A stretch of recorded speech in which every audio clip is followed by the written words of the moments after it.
linja midis institucioneve. Kryetari i Partisë Demokratike Sali Berisha ju përgjigj me një video mesazh deklaratave të kryeministrit Edi Rama në podcastin e tij Flasim.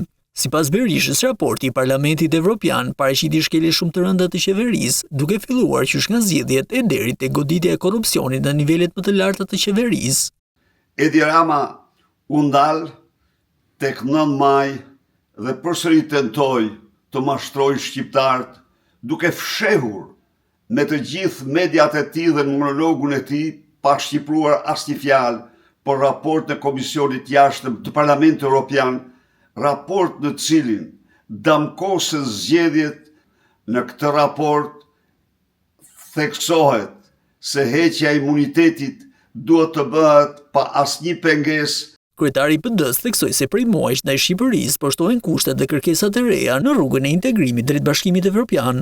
Ai nuk shqiptoi një fjalë të vetme për raportin Ibar dhe Coelho që ka po e shqyrton atë raport shumë herë pa rënë dakord për variantin përfundimtar të tij, por duke shtuar gjithnjë më shumë kushte dhe kërkesa nga vendet anëtare prej Shqipërisë që prej 5 muajsh gjerë sot.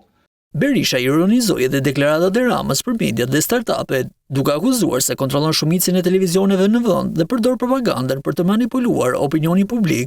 Sipas Edi Ramës që kontrollon 90% të mediave, sot 60% të kohës e merr opozita, çka do të thotë se Edi Rama i paguaj ka mediat, i shpall investitor strategjik, u jep miliona që t'i japin opozitës për parësi.